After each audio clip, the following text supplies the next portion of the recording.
Hi guys! Welcome back to my channel. Cebuana ako, and for today's video magluluto tayo ng atay ng baboy. Paano ba natin pasarapin ang ating atay na baboy? So ito na nga yun ang ating mga ingredients guys. So ang una nating gagawin,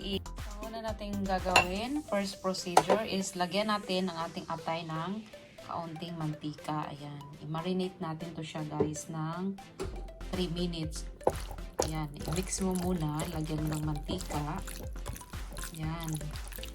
Just keep on mixing. Tapos, lagyan natin siya ng pamintang durog. Ayan. Ground black pepper. And then mix.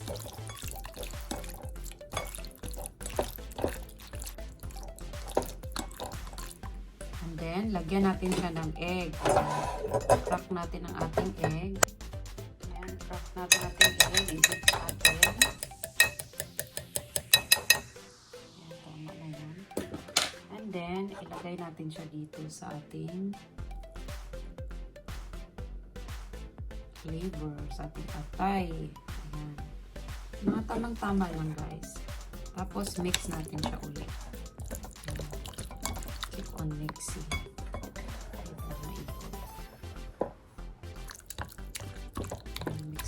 Mix. And then, lagyan natin siya ng pampalasa.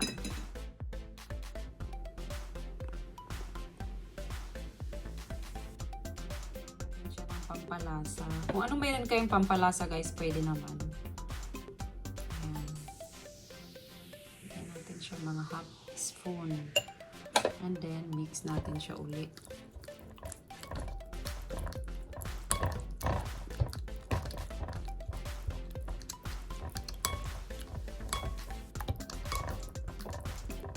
Tapos, lagyan din natin siya ng asin. Kaunting asin. Depende sa inyong lasa. Ayan. Then, mix again. And then, lagyan din natin siya ng sesame oil.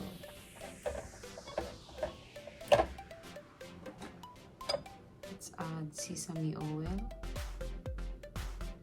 Mga half spoon lang din ng sesame oil. Kasi pampabango to guys eh. Ayan. Tapos mix mo lang siya ulit. Ayan. Tingnan nyo, ang bango oh. Mabango kasi pag nilalagyan natin ng sesame oil, pangtanggal din ng niya, lansa. And then, lagyan natin siya ng cornstarch. Ayan. Lagyan natin siya ng mga 2.5 spoon of cornstarch. Tapos, keep on mixing. Mix lang natin. Tapos, i-marinate natin siya ng 3 minutes bago natin siya prituhin. Ilubog natin siya sa mantika mamaya. Ayan, ganyan lang. Tingnan nyo. Ayan o. Lapot-lapot na yung niya. Napakasarap nito. Yun. Lapot. So, yan na siya. So, ang gagawin natin, i-marinate natin siya ng 3 minutes. Then, later, ipa-fry natin. And now, after waiting 3 minutes, guys, ito na. Ayan, na-marinate na natin. So, nagpainit na ako dito ng kalan. Kaya, ready to fry na siya. Ayan, pa-fry natin ang ating flavor.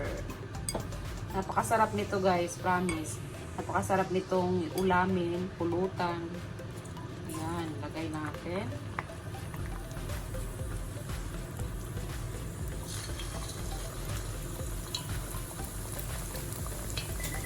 Grabe, oh. Ayan. Lutuin lang din natin siya ng 3 minutes. Kasi madali naman maluto ito eh. Kasi manipis yung pagka-iwa niya. Ayan. So, antayin natin siya ng so, ayan guys. Nagbabubble siya dahil sa itlog eh. Pero pag na siya, luto na siya, tanggal na yung mga bubbles. Look at that. Yan o. Oh, super yum.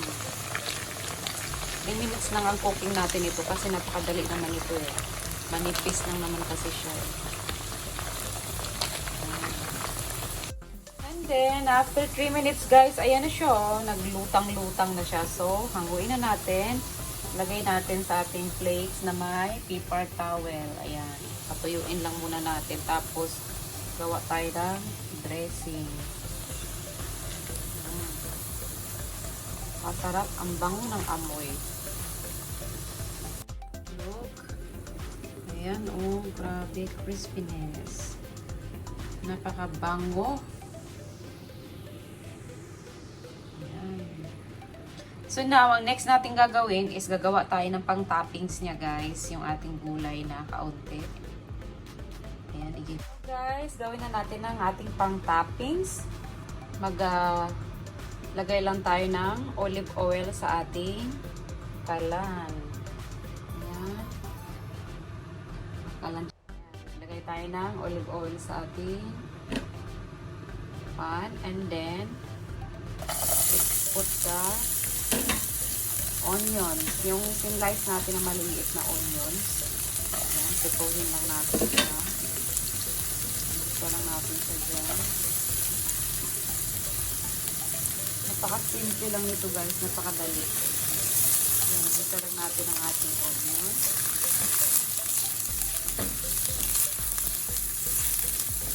Labasin lang natin yung aroma ng onion.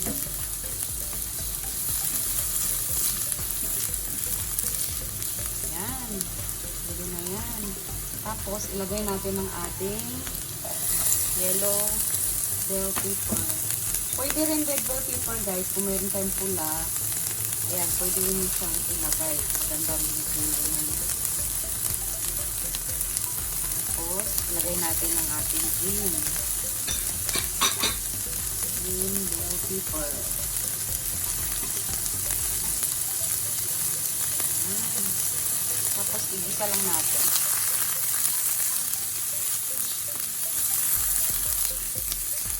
Napakadali lang ito guys. Ano lang, mga 30 seconds lang to eh. Or 1 minute. Igisa mo lang siyang ganyan. Huwag mo siyang masyadong lutuin. Tapos lagyan natin ng kaunting paminta. Ayan.